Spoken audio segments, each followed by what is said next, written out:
ನಮಸ್ತೆ ವೀಕ್ಷಕರೇ, ಕಥಾಬಿಂದು ಪ್ರಕಾಶನ ಯೂಟ್ಯೂಬ್ ಚಾನೆಲ್ಗೆ ಸ್ವಾಗತ. ನಾನು ನಿಮ್ಮೊಂದಿಗಿದ್ದೇನೆ ರೇಷ್ಮಾ ಶೆಟ್ಟಿ ಗೊರೂರು. ಇದೀಗ ನಮ್ಮೊಂದಿಗೆ ಅದ್ಭುತ ಸಾಧಕರವರಿದ್ದಾರೆ. ಅವರ ಕಿರು ಪರಿಚಯವನ್ನು ಮಾಡ್ಕೋತಾ ಇದ್ದೇನೆ.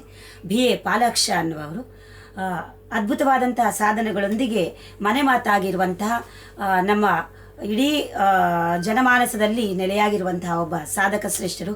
ಬನ್ನಿ, ಅವರು ಯಾವೆಲ್ಲ ಸಾಧನೆಯನ್ನು ಮಾಡಿದ್ದಾರೆ, ಹೇಗೆಲ್ಲ ಸಾಧನೆಗಳನ್ನು ಮಾಡಿಕೊಂಡು ಇವತ್ತು ಜನಮಾನಸದಲ್ಲಿ ನೆಲೆಗೊಂಡಿದ್ದಾರೆ ಅನ್ನೋದನ್ನು ಅವರ ಮೂಲಕವೇ ತಿಳ್ಕೊಂಡು ಬರೋಣ. ಸರ್, ನಮಸ್ತೆ ಕಾರ್ಯಕ್ರಮಕ್ಕೆ. ತಾವು ಬಹಳ ದೊಡ್ಡ ಸಾಧಕರು ಅನ್ನುವುದು ನಮಗೆ ಗೊತ್ತಾಗಿದೆ. ಎಲೆಮರೆಯ ಕಾಯಿಯ ಹಾಗೆ ಇದ್ದವರು ಡಾಕ್ಟರ್ BA ಪಾಲಾಕ್ಷ ಆಗುವ ಅಲ್ಲಿಯವರೆಗಿನ ನಿಮ್ಮ ಸಾಧನೆಯ ಬಗ್ಗೆ ನಮಗೆ ಸ್ವಲ್ಪ ನಮ್ಮ ವೀಕ್ಷಕರಿಗೆ ತಿಳಿಸಿಕೊಡ್ಬೋದಾ ಸರ್? ತಿಳಿಸಿಕೊಡ್ಬೋದು, ಖಂಡಿತವಾಗಿಯೂ. ನನ್ನ ಹೆಸರು BA ಪಾಲಾಕ್ಷ ಅಂತೇಳಿ. ನಾನು ಈಗ ಅಸಲಿಯಾಗಿ ವೆಟನರಿ ಡಿಪಾರ್ಟ್ಮೆಂಟ್ನಲ್ಲಿ ಕರ್ತವ್ಯ ನಿರ್ವಹಿಸ್ತಿದ್ದೇನೆ. ನನ್ನ ಮನೆ ಸುಳ್ಯ ತಾಲೂಕಿನ ಜಟ್ಟಿಪುರದಲ್ಲಿ. ನಾನು ಸ್ಪೋರ್ಟ್ಸ್ ಅಂತ ಹೇಳುವಂಥದ್ದು ನನಗೆ ಸಣ್ಣದ್ರಿಂದಲೂ ನಾವು ಸ್ಪೋರ್ಟ್ಸ್ ಇದರಲ್ಲೇ ಬೆಳೆದಂಥವ್ರು. ಈಗ ನೀವು ಸ್ಪೋರ್ಟ್ಸ್ ಮೂಲಕನೂ ಗುರುತಿಸಿಕೊಂಡಿರುವಂಥವರು. ಸಣ್ಣದ್ರಿಂದಲೂ ಹೈಸ್ಕೂಲ್ನವರೆಗೆ ಸ್ಪೋರ್ಟ್ಸ್ ಸ್ಕೂಲ್ನಲ್ಲಿ ಕಲ್ತಂಥದ್ದು. ಅಲ್ಲಿಂದ ಡಿಗ್ರಿ ಎಲ್ಲ ಮಾಡುವಾಗ ಕೂಡ ಯೂನಿವರ್ಸಿಟಿ ಕಾಲೇಜ್ ಇದರಲ್ಲೆಲ್ಲ ಸ್ಪೋರ್ಟ್ಸಲ್ಲೆಲ್ಲ ಭಾಗವಹಿಸಿ ಪ್ರಶಸ್ತಿಗಳನ್ನು ಆಗಲೇ ತಗೊಂಡಿದ್ದೇನೆ. ಹಾಗೆ ಸ್ಪೋರ್ಟ್ಸ್ ಅಂತ ಹೇಳುವಂಥದ್ದು ನನಗೊಂದು ರಕ್ತಗತಾಗಿದೆ. ಹಾಗೆ ಮತ್ತು ಡಿಪಾರ್ಟ್ಮೆಂಟ್ ಸೇರಿದಾಗಲೂ ಕೂಡ ಡಿಪಾರ್ಟ್ಮೆಂಟ್ನಲ್ಲಿ ಕೂಡ ಗೌರ್ಮೆಂಟ್ ಎಂಪ್ಲಾಯೀಸ್ ಸ್ಪೋರ್ಟ್ಸ್ ಇರ್ತದೆ, ಅದರಲ್ಲಿ ಕೂಡ ಪಾರ್ಟಿಸಿಪೇಟ್ ಮಾಡ್ತಾಯಿದ್ದೆ. ಅದರಲ್ಲಿ ಕೂಡ ಸಾಕಷ್ಟು ಪ್ರಶಸ್ತಿಗಳನ್ನು ತಗೊಂಡಿದ್ದೇನೆ. ಹಾಗೆ ಮತ್ತು ಮಾಸ್ಟರ್ಸ್ ಅಥ್ಲೆಟಿಕ್ಸ್ ಅಂತೇಳಿ ಅದು ವರ್ಲ್ಡ್ ಮಟ್ಟದಲ್ಲಿ ಕೂಡ ಗೋಲ್ಡ್ ಮೆಡಲ್ಗಳನ್ನು ತಗೊಂಡಿದ್ದೇನೆ. ಮತ್ತು ಈ ನ್ಯಾಷನಲ್ಸ್ ಆಗಲಿ, ಮಾಸ್ಟರ್ ಅಥ್ಲೆಟಿಕ್ ನ್ಯಾಷನಲ್ಸ್, ಸ್ಟೇಟ್, ಇಂಟರ್ನ್ಯಾಷನಲ್ಗೂ ಕೂಡ ಹೋಗಿದ್ದೇನೆ. 4 ಪ್ರಶಸ್ತಿಗಳನ್ನು ಕೂಡ ಇಂಟರ್ನ್ಯಾಷನಲ್ ತಗೊಂಡಿದ್ದೇನೆ. ಈಗ ನೀವು ಬಹಳ ಮುಖ್ಯವಾಗಿ ಸ್ಪೋರ್ಟ್ಸ್ ಮ್ಯಾನ್ ಆಗಿ ಜಗಜ್ಜಾಹೀರಾತಾಗಿದ್ದೀರಿ. ಎಲ್ಲರೂ ಕೂಡ ನಿಮ್ಮನ್ನು ಒಬ್ಬ ಸ್ಪೋರ್ಟ್ಸ್ ಪರ್ಸನ್ ಆಗಿ ಗುರುತಿಸ್ತಾ ಇದ್ದಾರೆ.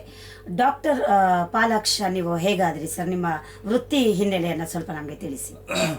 ನಾನು ವೆಟನರಿ ಡಿಪಾರ್ಟ್ಮೆಂಟ್ನಲ್ಲಿ ವೆಟರ್ನರಿ ಇನ್ಸ್ಪೆಕ್ಟರ್ ಆಗಿ ಕರ್ತವ್ಯ ನಿರ್ವಹಿಸ್ತಿದ್ದೇನೆ. ಮೊದಲು ಸುಳ್ಯದಲ್ಲಿದ್ದೆ. ಈಗ ಒಂದು 6 ತಿಂಗಳ ನಂತರ ಪಾಲಿಕ್ಲಿನಿಕ್ ಮಡಿಕೇರಿ ಅಂತೇಳಿ ಈ ಸಂಸ್ಥೆಯಲ್ಲಿ ಈಗ ನಾನು ವೆಟನರಿ ಇನ್ಸ್ಪೆಕ್ಟರ್ ಆಗಿ ಕರ್ತವ್ಯ ನಿರ್ವಹಿಸ್ತಿದ್ದೇನೆ. ಹಾಗೆ ಆ ಪ್ಲೇಸಲ್ಲಿ ಈಗ ವರ್ಕನ್ನು ಮಾಡ್ತಾ ಇದ್ದೇನೆ. ಹಾಗೆ ಸ್ಪೋರ್ಟ್ಸನ್ನು ಕೂಡ ಅದರ ಜೊತೆಯಲ್ಲಿ ನಾನು ಮುಂದುವರಿಸ್ಕೊಂಡು ಹೋಗ್ತಿದ್ದೇನೆ. ಇತ್ತೀಚೆಗೆ ಮಂಗಳೂರಿನಲ್ಲಿ ನಡೆದಂಥ ಸೌತ್ ಏಷ್ಯಾ ಅಥ್ಲೆಟಿಕ್ ಚಾಂಪಿಯನ್ಶಿಪ್ಪಲ್ಲಿ ಟ್ರಿಪಲ್ ಜಂಪ್ ಅಂತ ಹೇಳುವಂಥ ಇದರಲ್ಲಿ ಗೋಲ್ಡ್ ಮೆಡಲನ್ನು ಕೂಡ ನಾನು ತಗೊಂಡಿದ್ದೇನೆ. Triple jump. ಈಗ ನಿಮಗೆ ಹೇಗೆ ಬ್ಯಾಲೆನ್ಸ್ ಆಗುತ್ತೆ ವೃತ್ತಿ ಮತ್ತು ಸ್ಪೋರ್ಟ್ಸ್, ಈ ಎರಡು ಹೇಗೆ ಬ್ಯಾಲೆನ್ಸ್ ಮಾಡ್ಕೋತೀರಿ ಸರ್? ಇಲ್ಲ, ಇದಕ್ಕೆ ಸಮಯ ನಾವೇ ನಿಗದಿಪಡಿಸ್ಕೊಳ್ಬೇಕಷ್ಟೇ. ವೃತ್ತಿ ಟೈಮ್ನಲ್ಲಿ ವೃತ್ತಿ ಮಾಡಬೇಕಾಗ್ತದೆ, ಸ್ಪೋರ್ಟ್ಸ್ ಟೈಮಲ್ಲಿ ಅದಕ್ಕೆ ಸರಿಯಾದ ಟೈಮನ್ನು ನಾವು ಅಡ್ಜಸ್ಟ್ ಮಾಡಿಕೊಂಡು ಎರಡನ್ನು ಕೂಡ ಬ್ಯಾಲೆನ್ಸ್ ಮಾಡಬೇಕಾಗ್ತದೆ. ಈಗ ನಾನು ಬೆಳಿಗ್ಗೆ ಮತ್ತು ಸಾಯಂಕಾಲ 2 ಸಲವೂ ಮತ್ತು ಬಾಡಿ ಬಿಲ್ಡರ್ ಕೂಡ, ನಾನು ಬಾಡಿ ಬಿಲ್ಡಿಂಗ್ ಕೂಡ ಮಾಡ್ತೇನೆ. ಹಾಗೆ ನಮ್ಮ ಜೊತೆಯಲ್ಲಿ ಕೂಡ ಕೆಲವು ಸ್ಟೂಡೆಂಟ್ಗಳು ನನ್ನ ಟೈಮಲ್ಲಿ ಜಿಮ್ ಮಾಡಲಿಕ್ಕೆ ಬರುವಾಗ ಅವ್ರಿಗೂ ಕೂಡ ನಾನು ಹೇಳಿಕೊಡ್ತೇನೆ. ಹಾಗೆ ನನಗೆ ಅದನ್ನು ಇನ್ನೊಬ್ಬರನ್ನು ಪ್ರೋತ್ಸಾಹ ಕೊಡೋದು, ಅವರಿಗೆ ಕಲಿಸಿದ್ರೆ ನನಗೆ ಕೂಡ ಖುಷಿ ಆಗ್ತದೆ. ಹಾಗಾಗಿ ಈ ಸ್ಪೋರ್ಟ್ಸನ್ನೇ ನಾನು ಫಸ್ಟ್ ಪ್ರಿಯಾರಿಟಿಯಾಗಿ ಇಟ್ಕೊಂಡಿದ್ದೇನೆ. ಈಗ ನಿಮ್ಮ ಕುಟುಂಬ ಹಿನ್ನೆಲೆಯನ್ನು ಹೇಳಿ ಸರ್. ಯಾಕಂತ ಹೇಳಿದರೆ ಕುಟುಂಬ ಬಹಳ ಮುಖ್ಯ ಆಗುತ್ತೆ. ಈಗ ನಾವು ವೃತ್ತಿ ಮತ್ತು ಪ್ರವೃತ್ತಿಗಳ ನಡುವೆ ನಾವು ಬದುಕ್ತಾ ಇರಬೇಕಾದ್ರೆ ಕುಟುಂಬ ನಮ್ಮನ್ನು ಆ ದಿಸೆಯಲ್ಲೇ ಅವರು ನೋಡಬೇಕಾಗತ್ತೆ. ಕೆಲವರು ಫ್ಯಾಮಿಲಿ ನಮಗೆ ಅದಕ್ಕೆ ಬೇಡ ಅಂತ ಅಪೋಸ್ ಮಾಡುವಂಥವ್ರು ಇರ್ತಾರೆ. ನಿಮ್ಮ ಕುಟುಂಬದ ಹಿನ್ನೆಲೆ ಹೇಗಿದೆ? ಅವರು ನಿಮಗೆ ಇದಕ್ಕೆ ಸಪೋರ್ಟಿವ್ ಆಗಿ ನಿಂತಿದ್ದಾರಾ ಹೇಗೆ ಅಂತ? ನನ್ನ ತಂದೆ ತಾಯಿಗಳು ಸಣ್ಣದರಿಂದಲೂ ನಮಗೆ ಪ್ರೋತ್ಸಾಹವನ್ನು ಕೊಡ್ತಾಯಿದ್ರು ಸ್ಪೋರ್ಟ್ಸ್ಗೆ. ಮತ್ತು ಮ್ಯಾರೇಜ್ ಆದಮೇಲೆ ನನ್ನ ಮಿಸಸ್ ಕೂಡ ಸರ್ಕಾರ ಎಜುಕೇಷನ್ ಡಿಪಾರ್ಟ್ಮೆಂಟ್ನಲ್ಲಿ ಅಸಿಸ್ಟೆಂಟ್ ಹೈಸ್ಕೂಲ್ನಲ್ಲಿ ಅಸಿಸ್ಟೆಂಟ್ ಟೀಚರ್ ಆಗಿ ವರ್ಕ್ ಮಾಡ್ತಾಯಿದ್ರು, ಐವಾರ್ನಾಡು ಅಂತಿರುವಂಥ ಜಾಗದಲ್ಲಿ. ಹಾಗೆ ಅವ್ರಿಗೂ ಕೂಡ ಸ್ಪೋರ್ಟ್ಸ್ ಮ್ಯಾನ್, ಅವರು ಕೂಡ ಇದಕ್ಕೆ ಸಹಕಾರವನ್ನು ಕೊಡ್ತಾರೆ. ಮತ್ತು ನನ್ನ ಮಗ ಈಗ 4ನೇ ತರಗತಿ ಓದ್ತಾ ಇದ್ದಾನೆ. ಅವನಿಗೂ ಕೂಡ ನಾನು ಈ ಸ್ಕೇಟಿಂಗ್ ಇಂಥ ಸ್ಪರ್ಧೆಗಳು ಮತ್ತು ಕರಾಟೆ ಇಂಥದ್ದೆಲ್ಲ ಅವರಿಗೆ ನಾನು ಕೂಡ ಟ್ರೈನಿಂಗ್ ಕೊಡ್ತೇನೆ. ಹಾಗಾಗಿ ಸ್ಪೋರ್ಟ್ಸ್ ಅಂತ ಹೇಳೋದು ನಮ್ಮಲ್ಲಿ ಎಲ್ಲರೂ ಆ ಸ್ಪೋರ್ಟ್ಸ್ ಮ್ಯಾನ್ ಆಗಿರೋದ್ರಿಂದ ನನಗೆ ಆಟೋಮೆಟಿಕ್ ಆಗಿ ಇದಕ್ಕೆ ಒಂದು ಸ್ಪಂದನೆ ಸಿಕ್ಕಿದೆ ನನಗೆ. ಈಗ ಒಂದು ಕುಟುಂಬ ವರ್ಗವೇ ನಿಮ್ಮ ಎಲ್ಲ ಕಾರ್ಯಗಳಿಗೆ ಬೆನ್ನೆಲುಬಾಗಿ ನಿಂತಿದ್ದಾರೆ ಅಂತ ಹೇಳಿದರೆ ತಪ್ಪಾಗಲಿಕ್ಕಿಲ್ಲ.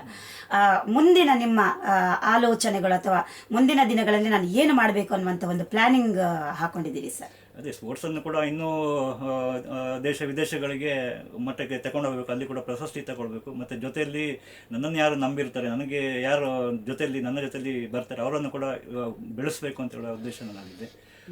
ನಾನು ಬೆಳೀತಾ ಅವರನ್ನು ಬೆಳೆಸ್ತಾ ಒಂದು ಎಲ್ಲರಿಗೂ ಒಂದು ಮಾದರಿ ಆಗಬೇಕು ಅಂತೇಳಿ ನಾನು ಇಚ್ಛಿಸ್ತೇನೆ. ಈಗ ನಿಮ್ಮ ವೃತ್ತಿ ಬದುಕಿನಲ್ಲಿ ಈಗ ಡಾಕ್ಟರ್, ನೀವು ವೆಟರ್ನಿಟಿ ಡಾಕ್ಟರ್ ಅಂದರೆ ಅಲ್ಲಿ ಒಂದಷ್ಟು ಕಾರ್ಯ ಪ್ರವೃತ್ತಿಯನ್ನು ನೀವು ಮಾಡ್ತಲೇ ಇರಬೇಕಾಗುತ್ತೆ. ನಿಮ್ಮ ಸ್ನೇಹಿತರ ಬಳಗ ಅಥವಾ ನಿಮ್ಮ ವೃತ್ತಿಪರರ ಬಳಗ ನಿಮಗೆ ಸಪೋರ್ಟಿವ್ ಆಗಿ ನಿಂತಿದ್ದಾರಾ ಹೇಗೆ? ಆಲ್ಮೋಸ್ಟ್ ಅಂಥದ್ದೇನು ಭೇದ ಭಾವ ಏನು ಇರುವುದಿಲ್ಲ. ಮತ್ತು ಡಿಪಾರ್ಟ್ಮೆಂಟಲ್ಲಿ ಸೀನಿಯರ್ ಜೂನಿಯರ್ ಅಂತ ಹೇಳುವಂಥದ್ದು ಎಲ್ಲ ಕಡೆ ಇದ್ದಂಥದ್ದೇ. ಅದು ನನ್ನ ಇದಕ್ಕೆ ದೊಡ್ಡ ಪ್ರಾಬ್ಲಮ್ ಆಗ್ತದೆ ಅಂತೇಳಿ ನನಗೇನು ಅನಿಸೋದಿಲ್ಲ. ಎಲ್ಲ ಸಪೋರ್ಟಿವ್ ಆಗಿ ನನಗಿದ್ದಾರೆ. ಎಲ್ಲರೂ ನಿಮಗೆ ನೇರವಾಗಿ ಸಹಕರಿಸ್ತಾ ಇದ್ದಾರೆ ಅಂತ ಹೇಳ್ತೀವಿ.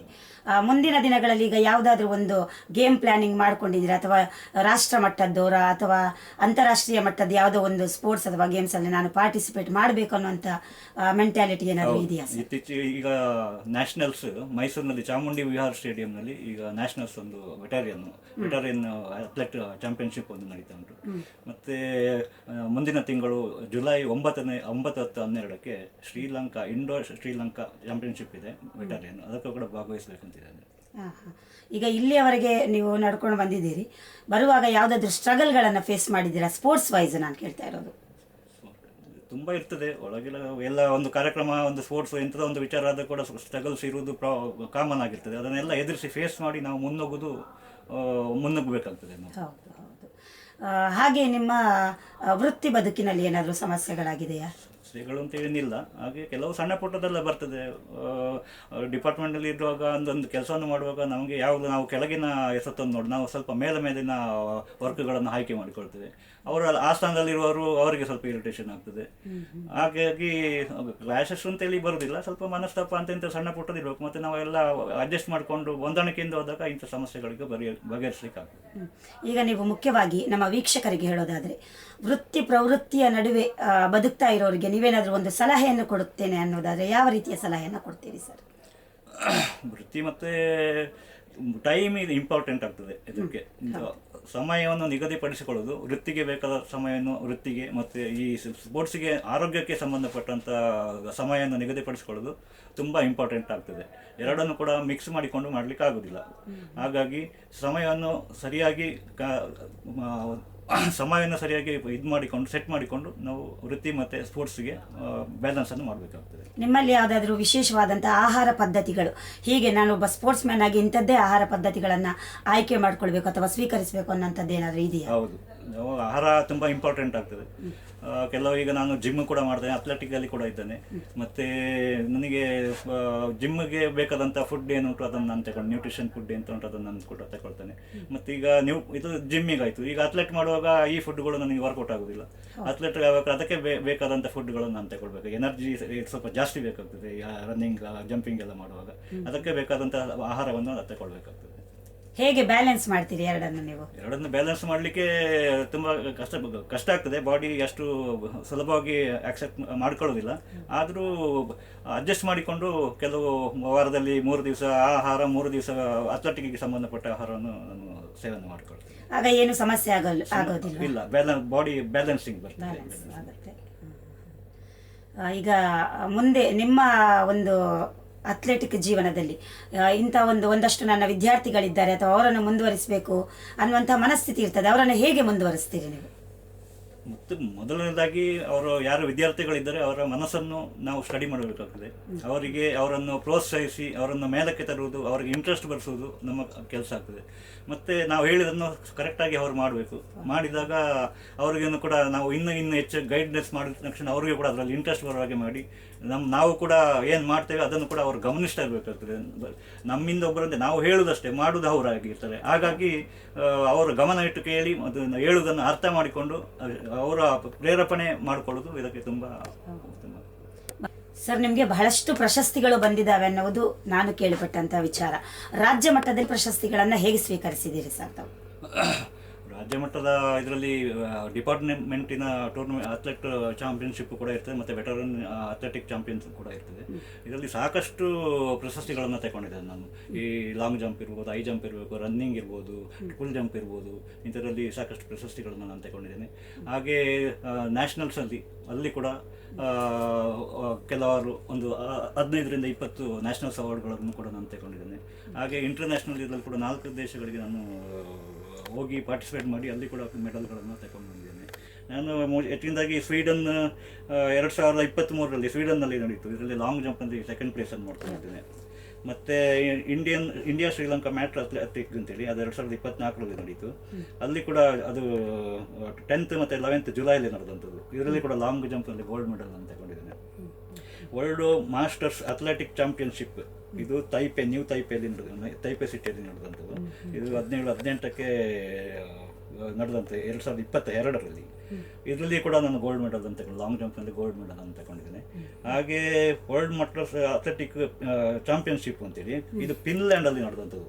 ಇದರಲ್ಲಿ ಕೂಡ ಲಾಂಗ್ ಜಂಪಲ್ಲಿ ಸಿಲ್ವರ್ ಮೆಡಲ್ಗಳನ್ನು ನಾನು ತಗೊಂಡಿದ್ದೇನೆ.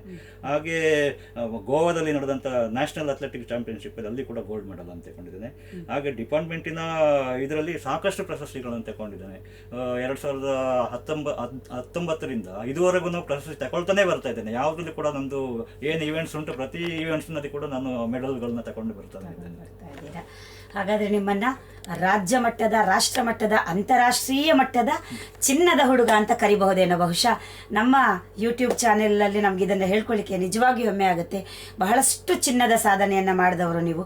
ಮುಂದಿನ ದಿನಗಳಲ್ಲಿ ಅದಕ್ಕಿಂತ ದೊಡ್ಡ ಮಟ್ಟದ ಸಾಧನೆ ಮಾಡುವ ಅವಕಾಶ ನಿಮಗೆ ಸಿಕ್ಕಿದರೆ ಖಂಡಿತ ನೀವಂಥ ಸಾಧನೆಯನ್ನು ಮಾಡಬೇಕು. ಥೈಲ್ಯಾಂಡ್ನಲ್ಲಿ ಸಿಯಾಮ್ ವಿಶ್ವವಿದ್ಯಾನಿಲಯ ಥೈಲ್ಯಾಂಡ್ ವೆಟರ್ನರಿ ಇನ್ಸ್ಪೆಕ್ಟರ್ ಆಗಿರುವ BA ಪಾಲಾಕ್ಷ ಅವರು ವೃತ್ತಿಯ ಬದುಕಿನೊಂದಿಗೆ ಡಾಕ್ಟರ್ ಆದವರು.